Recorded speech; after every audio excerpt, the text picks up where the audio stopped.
Good evening and welcome to NTD News. I'm Stephanie Cox. Here are today's top stories. Voters across 5 states have selected their nominees for the midterm elections. Several Trump endorsements put to the test. President Biden signs another executive order defending abortion access. This one's about out-of-state travel. InfoWars host Alex Jones confronted at his Sandy Hook defamation trial. What plaintiff's attorneys asked him and his response. Pinning down the origin of the pandemic, that's what a hearing today was seeking to do. The focus, gain-of-function research. The American people deserve to know how this pandemic started and to know if the NIH funded research that may have caused this pandemic. The number of people who have quit the Chinese Communist Party has reached another milestone. Many decide to quit after learning of the regime's atrocities. They say they'll let her go if she denied God. She refused. Hall of Fame broadcaster Vin Scully passes away at age 94. The best baseball historian tells us what made him so great.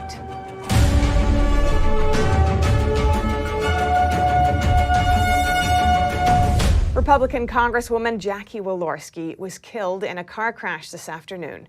She was 58 years old and had represented Indiana's 2nd Congressional District since 2013.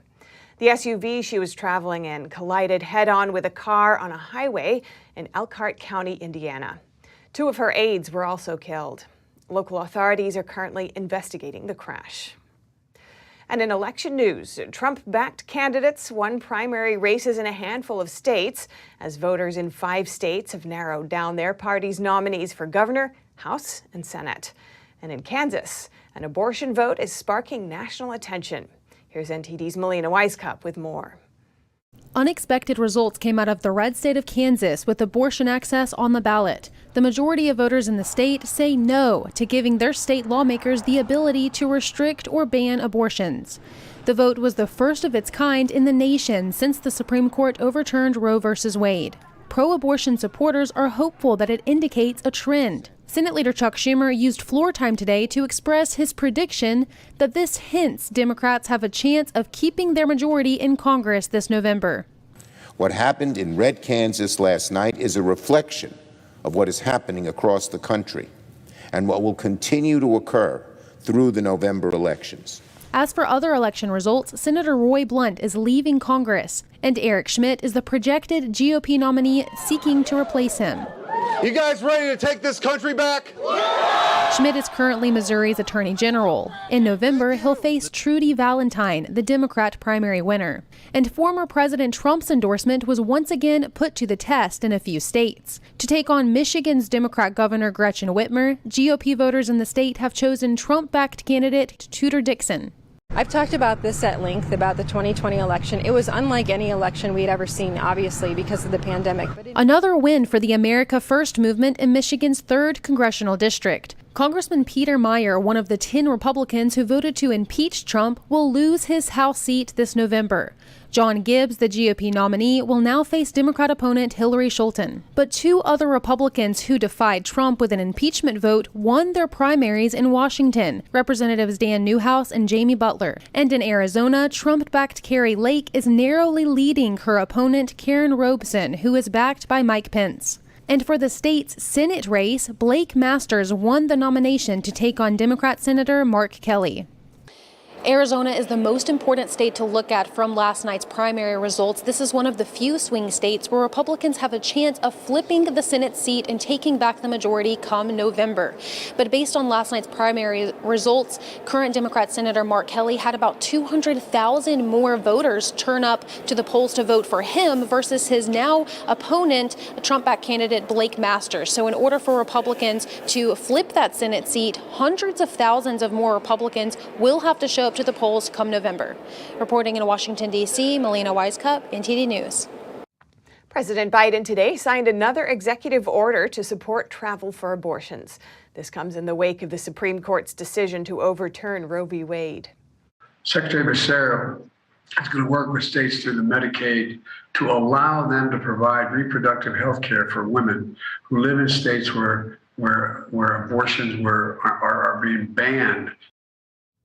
The president said the order will help women travel out of state to receive medical care. He also said it streamlines the collection of key material health data. Biden signed the order virtually as he is remaining in isolation because of the CCP virus.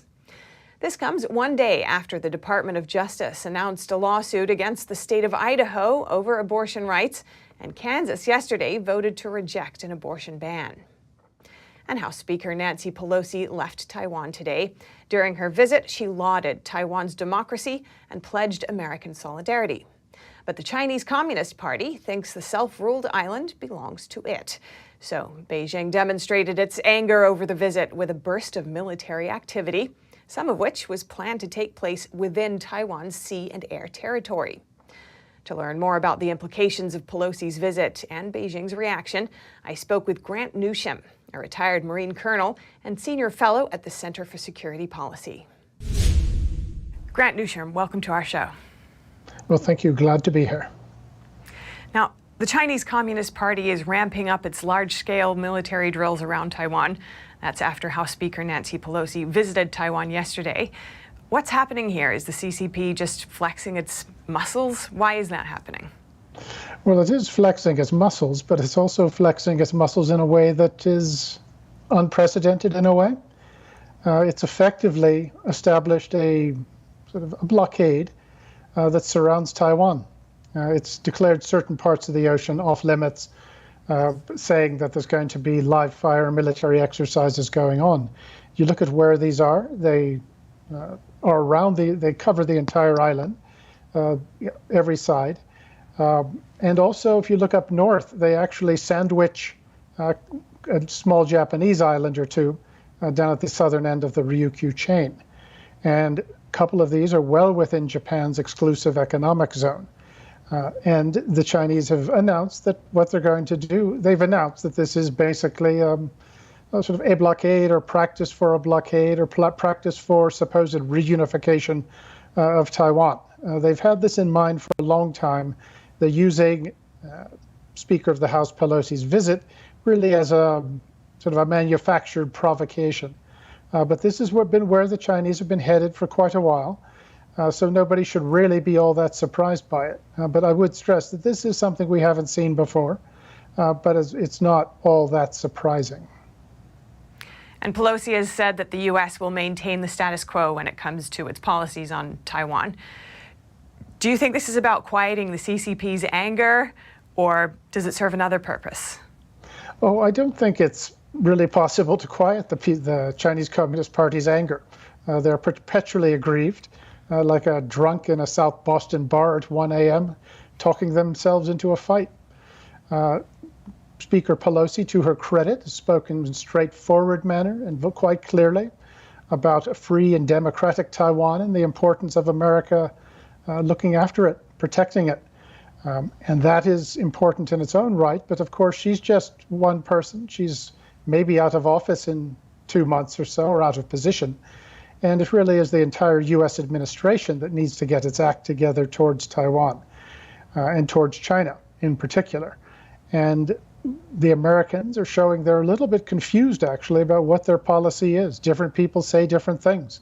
And the Chinese might rightly think, well, China knows what its policy is. It looks like the Americans are split. And China has been able to get some of its proxies, its so-called China hands, China experts, to, over the last 2 weeks, just insist that America should do nothing to provoke China, that Nancy Pelosi going to Taiwan is just reckless. It's a provocation. So China kind of looks, may not mind what it sees. The Chinese have not gone after the Americans, you will notice directly.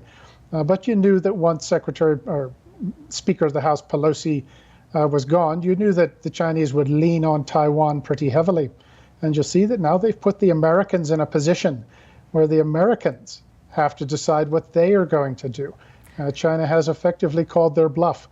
And we'll see. But it's really has not been the most impressive diplomacy, statesmanship, or stewardship of foreign policy that one has seen from an American administration in history. This is actually supposed to be the adults who were back in control, back in power, and it doesn't look like it. It looks a bit like amateur hour.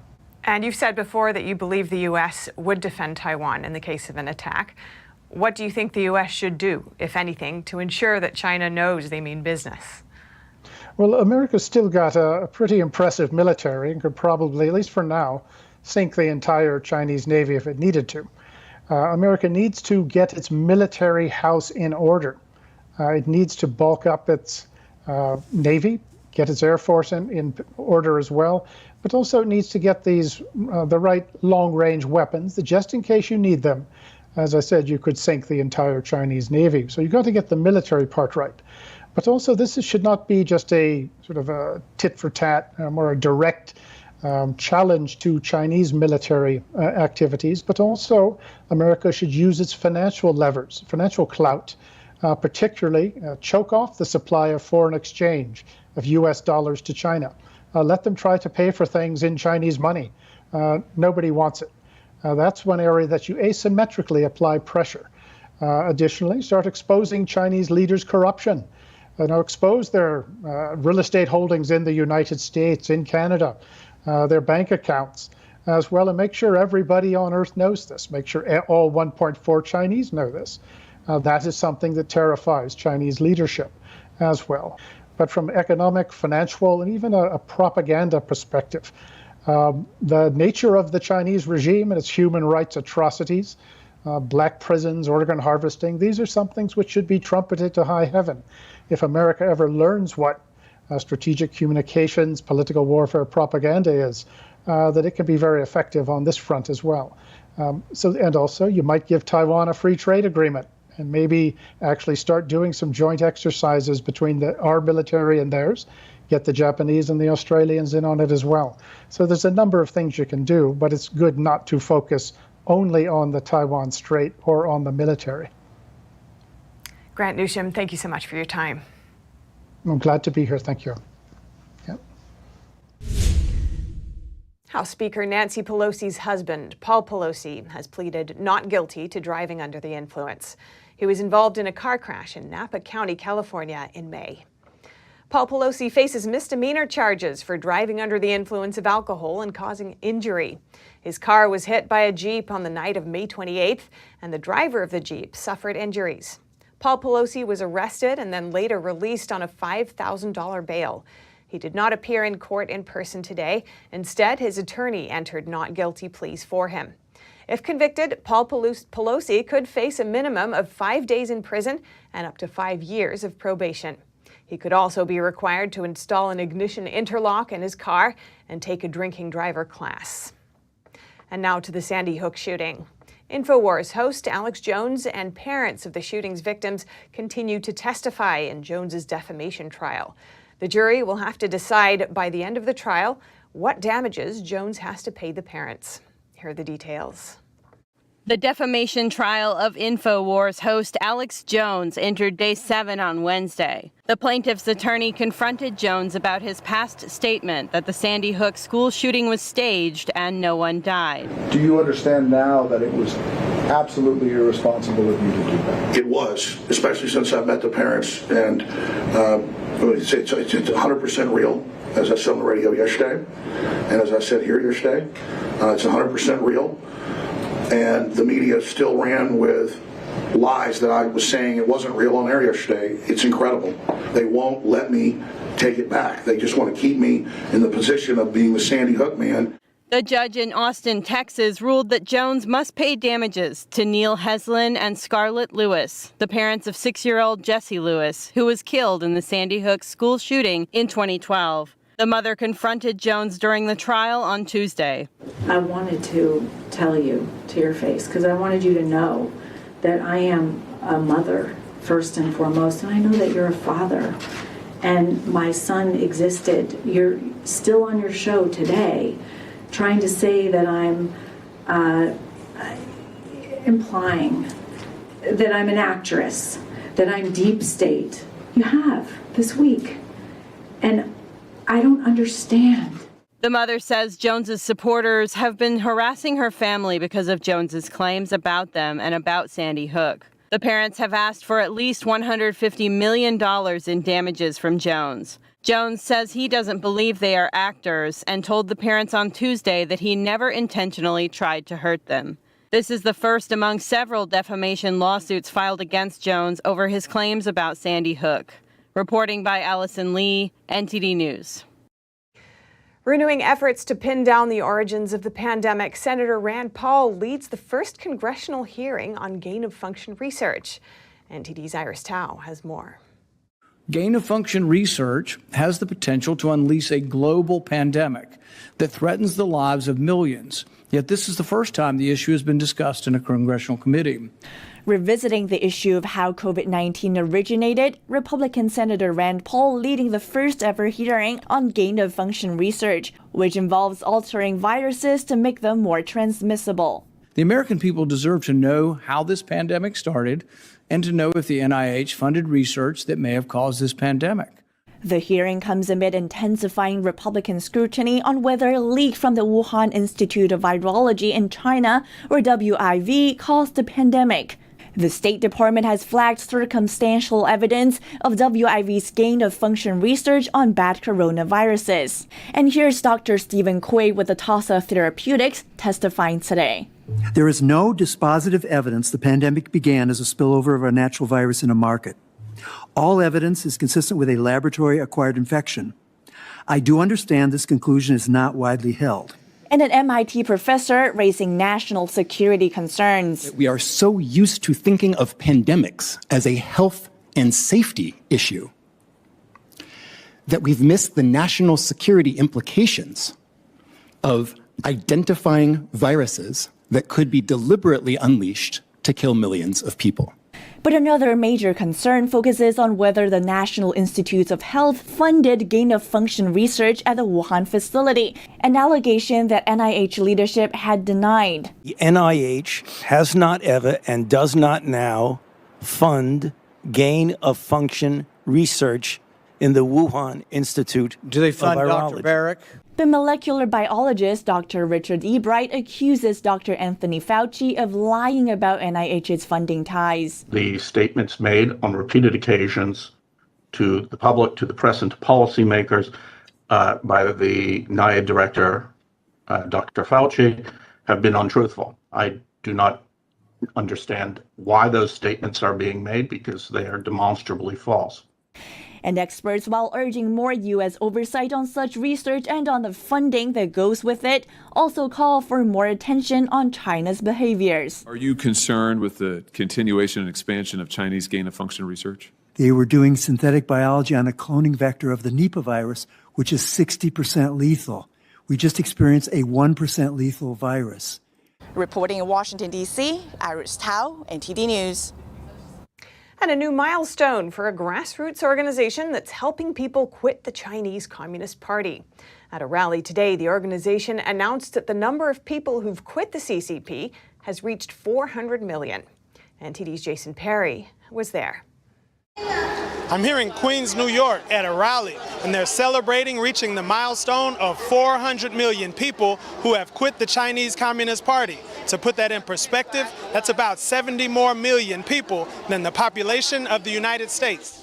Now this number includes the Chinese Communist Youth League and the Young Pioneers, which almost all school-age children are forced to join.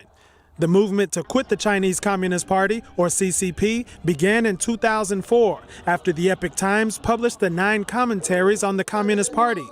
It details the dark history of the CCP, including the Tiananmen Square massacre and the persecution of Falun Gong, also known as Falun Dafa, a spiritual practice based on truthfulness, compassion, and forbearance.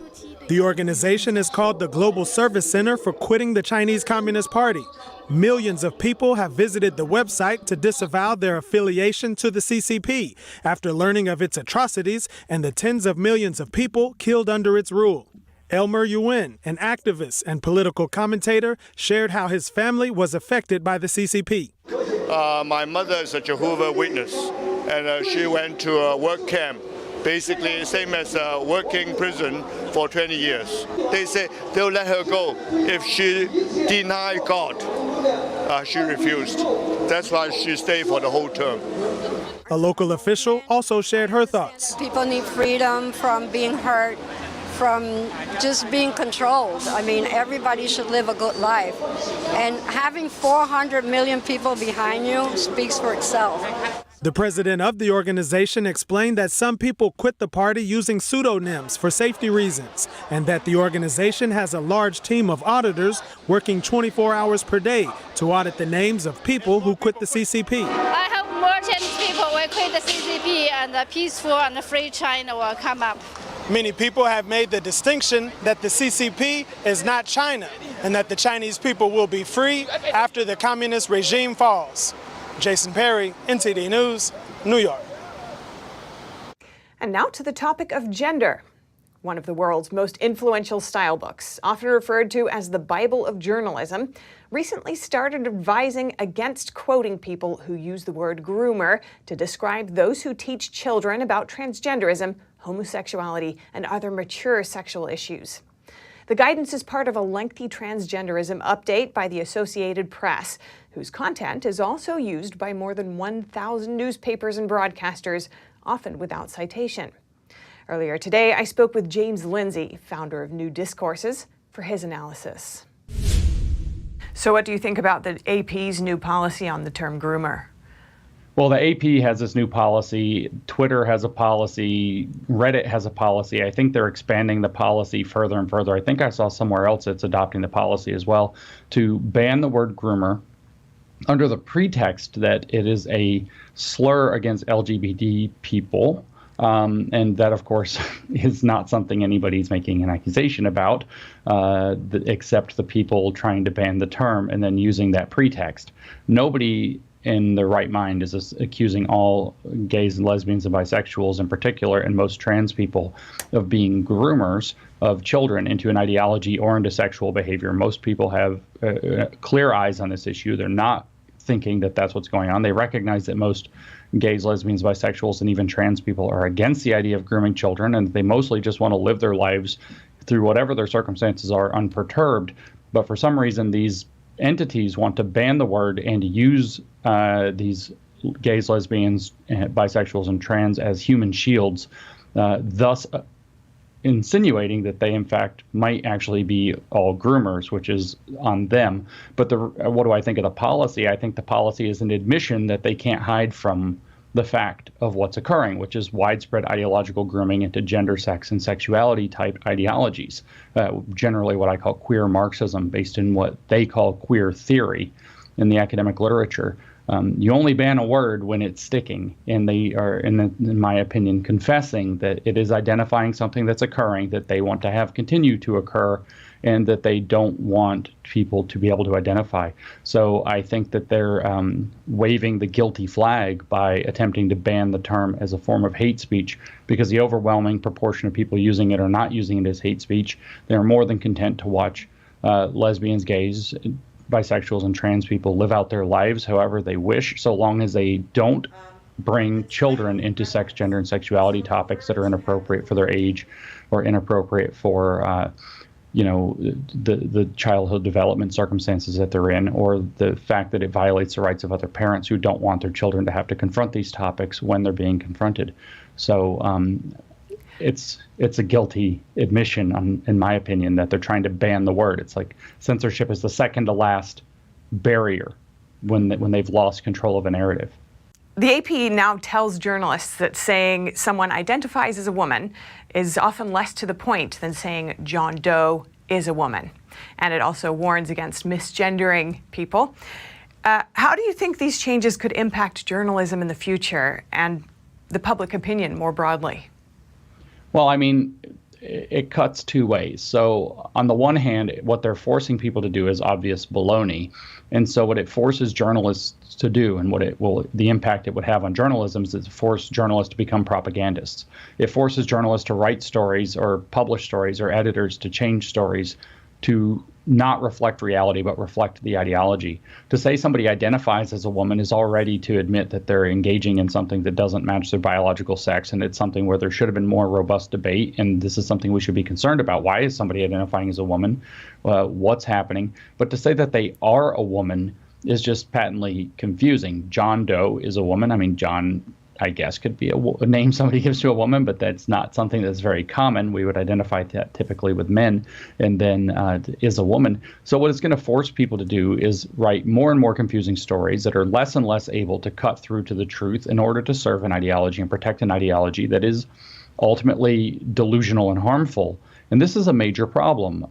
The other side of the effect that it'll have on journalism is it will therefore discredit journalism further. People will become less trusting of outlets that are pulling this. This is the fundamental conceit and error that leftists and Marxists have made all throughout history, is they actually think that they can seize control of a narrative and then use linguistic manipulations, and that what will happen is that people will just go along with them. For example, change the definition of a woman, change the definition of a recession, change the definition of a vaccine, change the definition of immune. Let's change the definition and just run with it. And they think what that will do is that, well, people will just go along with the new definition. And what happens, in fact, is it hollows out trust in the institution that pulled the stunt. So what will happen primarily is that journalism will become even less respectable, and outlets that are forced to conform to this are just going to tumble into a lack of trust, a lack of respectability, and that does more damage because it enters into that kind of Soviet state of demoralization where you can't tell what's true, you don't know who to trust, and kind of it just dissolves the benefits of a high trust society that we all kind of depend upon to have good and free lives in societies like we have in the West. And finally, you've said that some aspects of woke culture actually aim to break down the innocence of children. Could you flesh that out a little? I mean, this isn't even like I don't have to flesh it. There's nothing to flesh out. Go read their papers.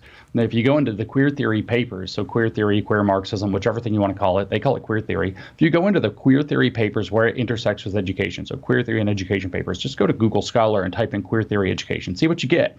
Innocence of children, innocence of children, innocence of children comes up over and over and over and over again. They have decided that the innocence of children, or childhood innocence, is actually a narrative constructed by people who are fortunate enough not to be queer or LGBTQ or whatever label they want to stick on it, and that they use that to protect children illegitimately from having run into queer narratives, queer ideas, and thus to kind of, frankly, groom children into believing in heteronormativity or so-called cisnormativity, or their combination of cis-heteronormativity, that people are generally the sex and gender match, and that they are generally, statistically speaking, heterosexual, and that's normal for people to be. They think that there's actually a process of grooming, and that the ideological narrative that children are innocent and that their innocence is to be maintained as such is part and parcel of how that reproduces itself and thus harms people, particularly LGBT people in society. And so what can be done about this? I mean, we have to draw a hard line. Enough is enough. And in fact, enough was enough a while ago. And we're going to have to draw a hard line and say no further. You're not going to sexualize our children. We're going to pass laws that if they don't exist to prevent you from doing so. We're going to enforce laws that do exist about obscenity, or, for example, with some of the library books and the curricular books that they're showing in schools, exposure. I think a suite of states here in the United States are going to be passing drag queen laws to protect children from adult sexualized performances. And those laws are going to have to be passed, they're going to have to be enforced, and these people are going to have to be removed from the positions of power they're abusing. People will have to lose their jobs. Teachers that are doing this, administrators who are doing this need to lose their jobs at the least. Maybe they need to go to prison. Sexualizing children is not something that a society should tolerate or play with. So what's to be done with it is we draw a line, we say no more, and we start making consequences for people who violate that going forward, so that it stops and that we protect our children. Thank you so much. James Lindsay from New Discourses. Thank you for your time. Thank you. To watch my full interview with James Lindsay, you can visit ntd.com tomorrow. And if you have any news tips or feedback for the show, you can email us at eveningnews@ntd.com.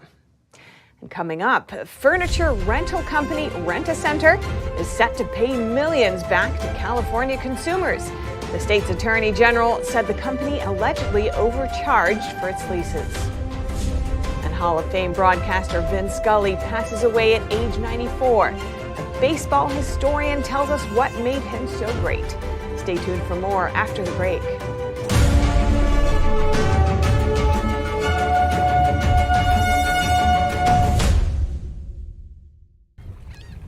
Oh, hey, doesn't it feel like there's communists everywhere? In fact, the Chinese Communist Party has been subverting America from every angle. So whether it's compromising our politicians, controlling Hollywood, manipulating Wall Street, or infiltrating our schools, they have stopped at nothing to take down America. And I believe that in order for us to not become like China, we need citizens who know the truth. So go on over to getepic.com, stay informed with a subscription to the Epic Times, and you will get instant access to this infographic.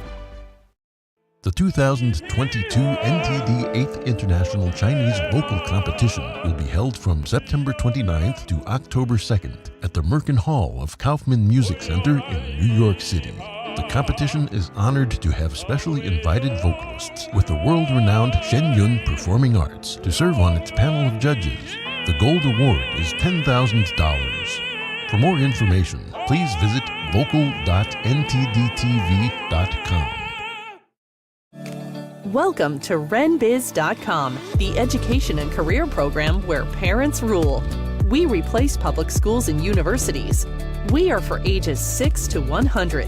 Never any big student loans with us. You graduate with a traditional diploma, a university degree, and your own family business. Adults returning to obtain better careers.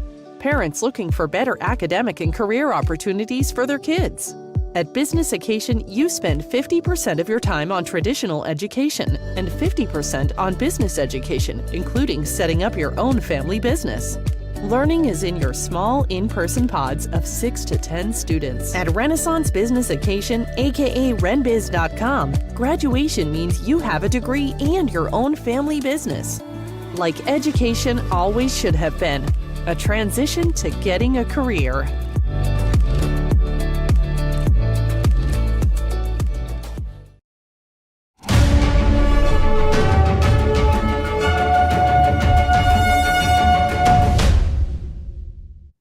Welcome back.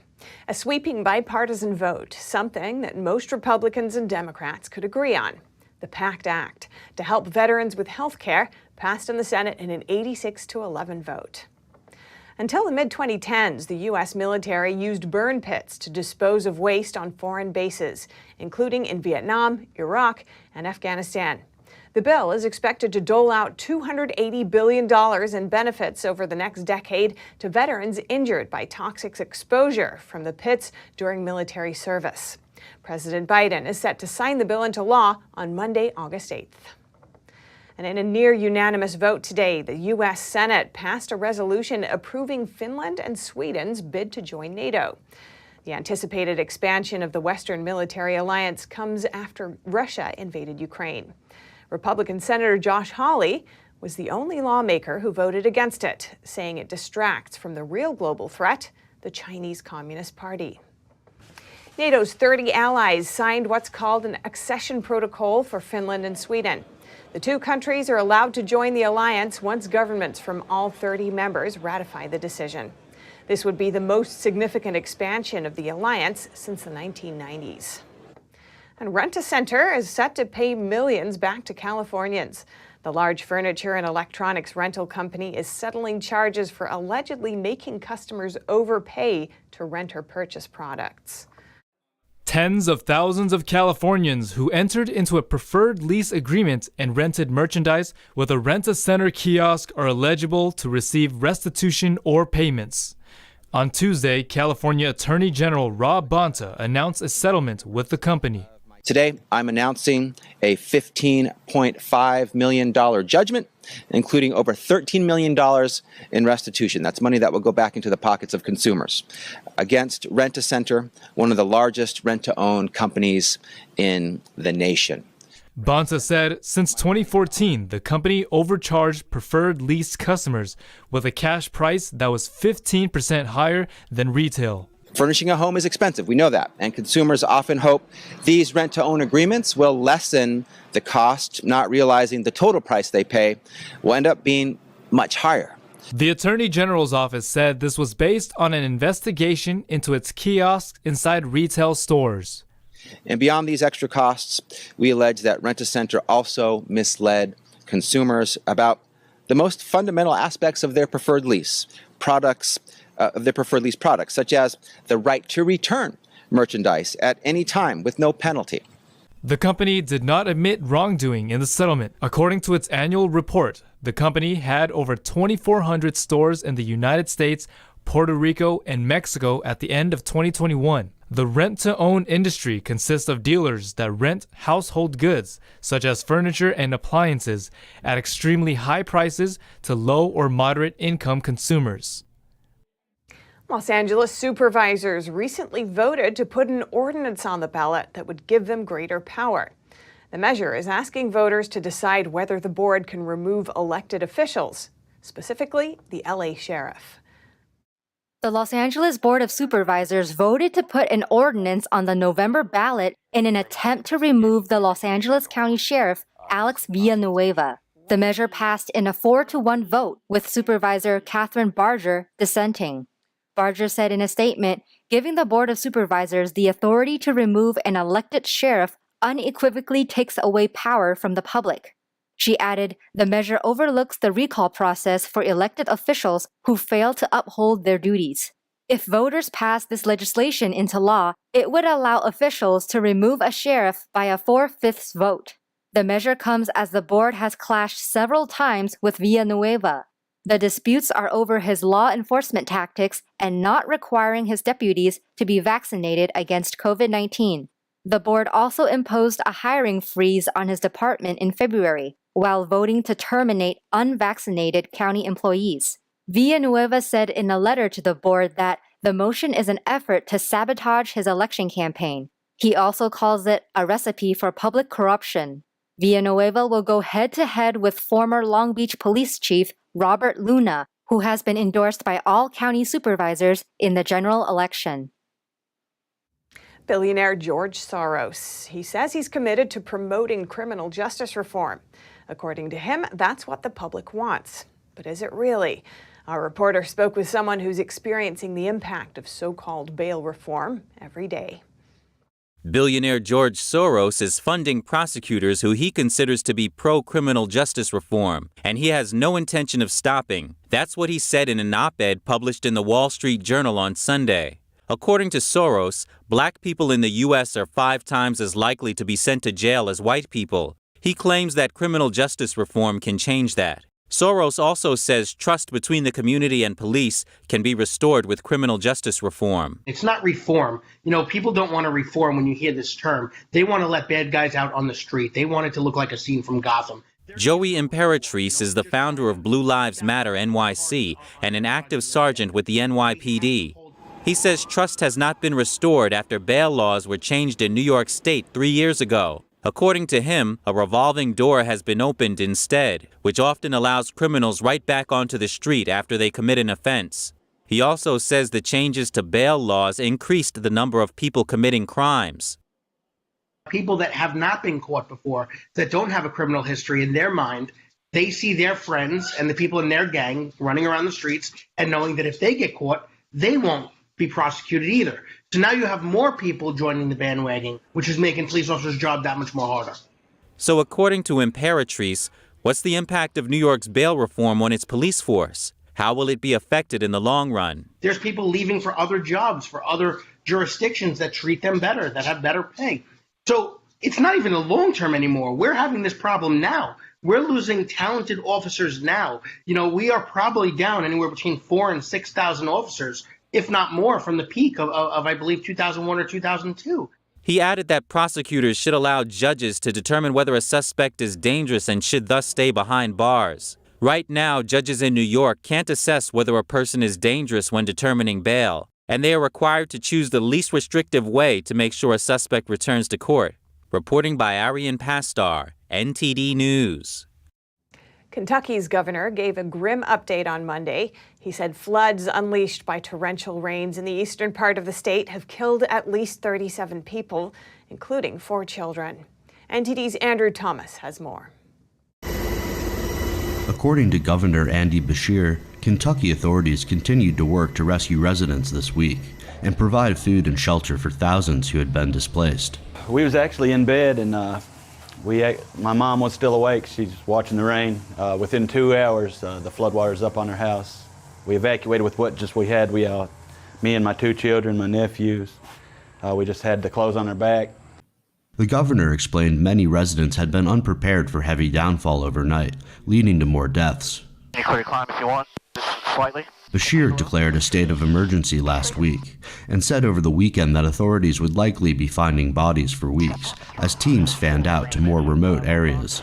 You know, so we went on to bed, and we woke up the next morning. Our neighbors at the bottom of the hill, the water was up to the top of their back door, like it covered their whole trailer, and we was stuck in. We couldn't get off of her hill for like 2 days. Days of heavy rainfall caused some homes in the hardest hit areas to be swept away. The Wolf County Search and Rescue Team published footage on Facebook of a helicopter lifting an 83-year-old woman from a roof of a home. The building was almost completely submerged. This was part of a 5-person rescue. Just everybody think about the people that's still out there, you know, the ones that's been found every day, the ones that couldn't have been rescued, you know what I'm saying? Think about them and their families. Because to us, the biggest thing for us was that we all got out and we're all here safe, you know. My mom's blind, so that was the biggest thing for us, is that we're safe in here together. The floods were the second major disaster to strike Kentucky in 7 months, following a swarm of tornadoes that claimed nearly 80 lives in the western part of the state in December. President Joe Biden declared a major disaster in Kentucky on Friday, allowing federal funding to be allocated to the state. What we and our partners are doing at places like this is providing people a safe place to stay, food, water, emotional support. This is obviously so traumatic for them, and just really comfort and hope. Somebody who's there, just letting them know that someone is there for them and there to help. Power lines were widely damaged. According to Power Outage US, more than 8,000 households remained without power on Monday afternoon, but that was down from 15,000 on Monday morning. Andrew Thomas, NTD News. And now over to sports news. Here's NTD's Dave Martin with today's top stories. Hall of Fame broadcaster Vin Scully passed away yesterday at the age of 94. Scully called games for the Dodgers before retiring in 2016. Universally liked, Scully had a welcoming and familiar voice for those who tuned in. Hi everybody, and a very pleasant good evening to you wherever you may be. Pull up a chair as the Dodgers have finally come home. I talked with author and professor Kurt Smith, who wrote a book about Scully entitled Pull Up a Chair. Smith, who's written numerous books on baseball broadcasting, says Scully's place in the play-by-play community is unanimous. Every baseball broadcaster that I've ever spoken to, when I asked them the question, who's the best baseball broadcaster of all time, all of them said in unison, Vin Scully. Smith said Scully was an inveterate reader who read books on politics and history just as much as baseball and brought that knowledge to the game.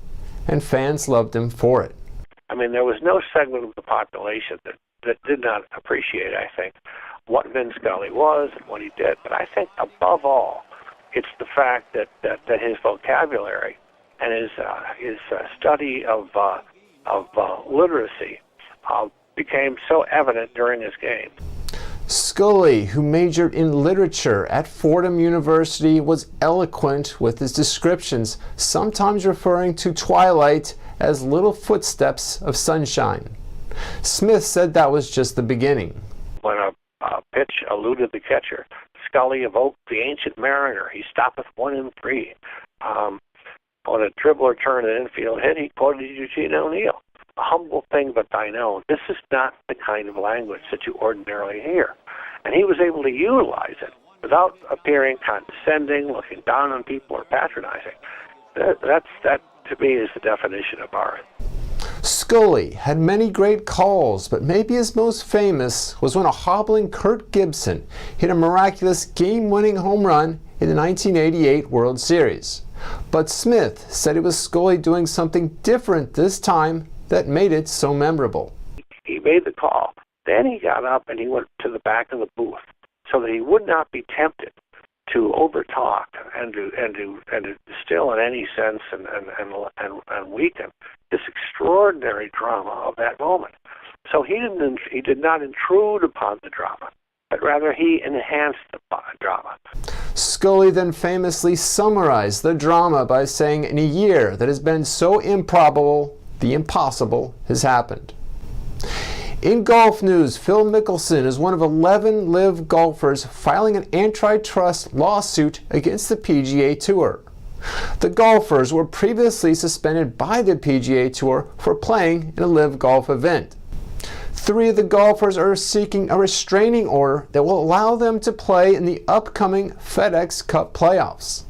The lawsuit calls the PGA suspensions unprecedented. The FedEx Cup playoffs start on August 8th, while LIV Golf's next event is September 2nd in Boston. That's all for your sports news today. Back to you, Steph. Thanks, Dave. And coming up, the U.S. and Japan are working to stand up to what they describe as Beijing's economic coercion. And several key industries could benefit from the effort. And Taiwan is preparing its air raid shelters as tensions rise with Beijing. That's as Russia's invasion of Ukraine raises new fears about the possibility of a Chinese attack. Find out more in just a moment here on NTD News.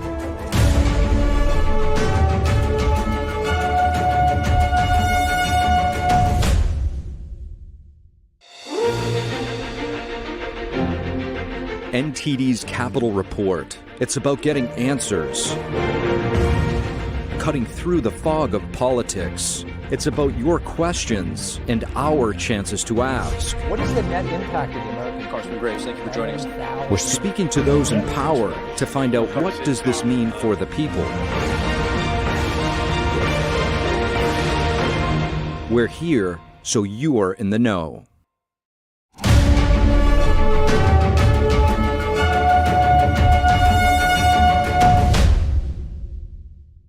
The United States is working with Japan to counter China's growing influence.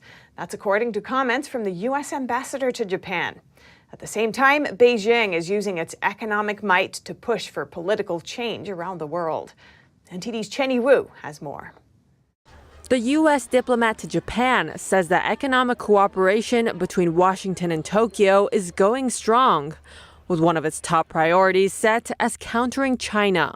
Japan and the United States were the #1 foreign direct investor in each other's countries. Not 1 year, but 2 years consistently. Now, this year's not done, but I think we're in a real strong position. That's all I'll say. Ambassador Japan Rahm Emanuel called Beijing a top player of economic coercion, adding if Beijing doesn't like what you say politically, they put the muscles on you economically. He gave Japan as an example. The country saw Chinese shipments of rare earth metals blocked over a territorial dispute, while South Korea suffered Chinese business boycotts while it installed a U.S. missile defense system.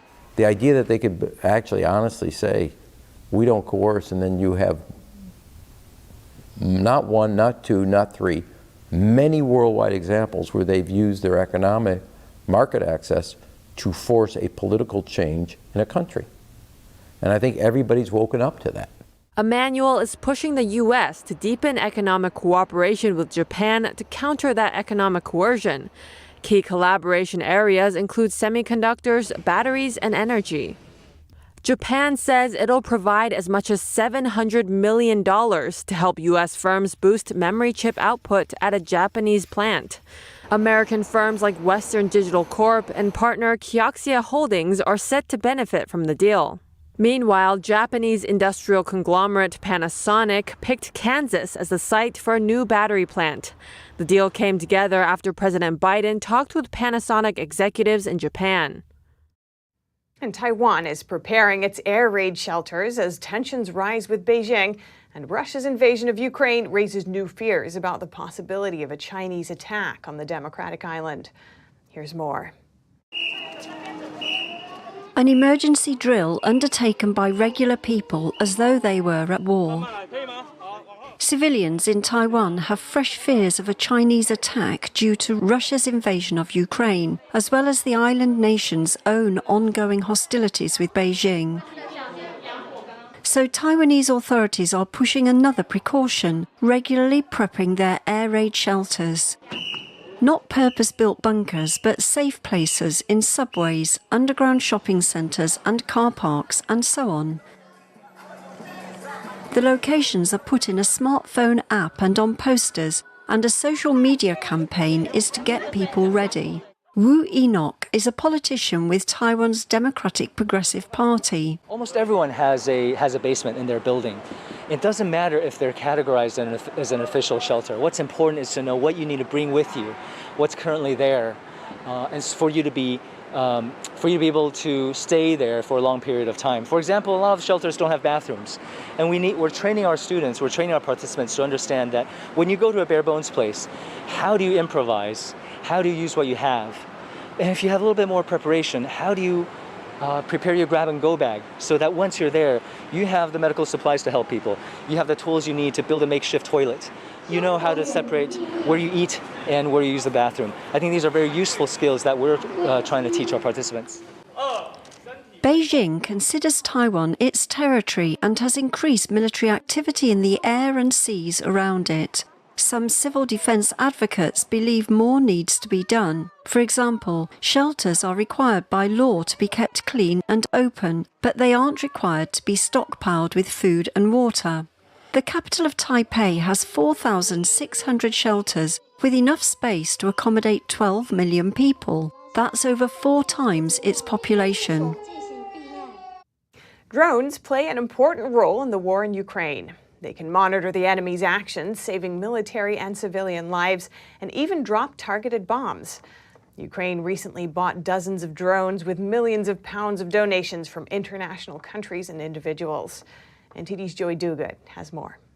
Ukraine displayed some recently purchased drones at an airport on the outskirts of Kiev on Tuesday, ahead of their deployment to the front line. These reconnaissance drones are used to survey an area to locate the enemy or help to plot strategic features. Never in the history of warfare have drones been used as intensively as in Ukraine, where they often play an outsized role in who lives and who dies.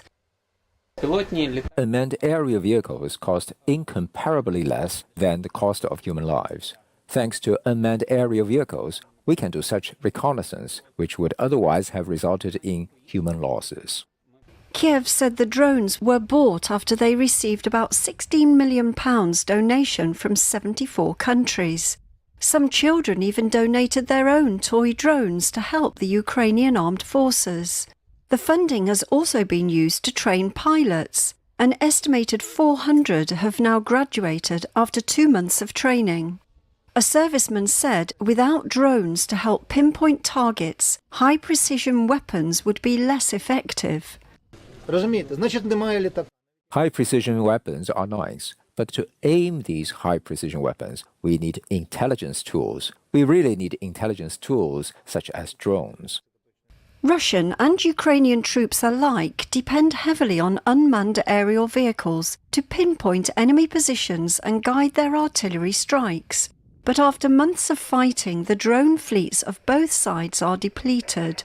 The demand for off-the-shelf consumer models remains intense in Ukraine, as do efforts to modify amateur drones to make them more resistant to jamming. The biggest problem for small drones is electronic warfare systems, so we require thousands of them. They do get shot down. They fly at high altitudes and fall all the time, so we need thousands of them to support our army. The Russian stock of long-range military drones exceeds Ukraine's, but Kremlin supplies are also diminished. Russian troops also fly a lot of off-the-shelf quadcopters, often supplied by soldiers' relatives and volunteers. Joy Duguid, NTD News. Coming up, the James Webb Space Telescope captures a stunning image of a galaxy that's 500 million light years away. We take a closer look after this short break.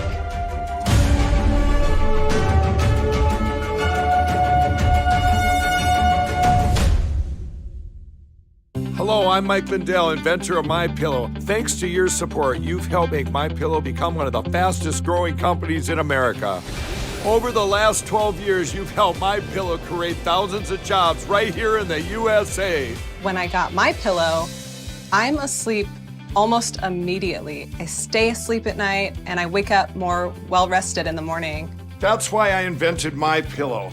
My patented fill adjusts to your exact individual needs and helps keep your neck supported and aligned.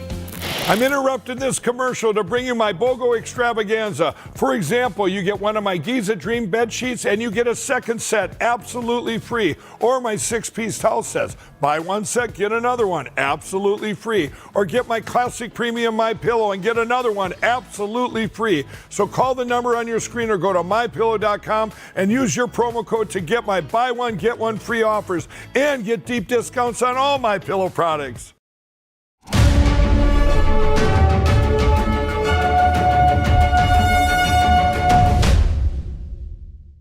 The Webb Space Telescope seems to be the gift that keeps on giving when it comes to mind-boggling deep space images, and its latest look is no different. A newly released image shows the Cartwheel galaxy, a rare ring galaxy located 500 million light-years away. Thanks to the power of the new Webb telescope, scientists have been able to glean new insights and info about the galaxy's makeup and its evolution. And that's all for today's news. Thanks for tuning in. I'm Stephanie Cox.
Thanks for watching us on YouTube. Did you know YouTube only keeps selective videos on its platform? So if you want to make sure you get the full picture, just subscribe to our newsletter.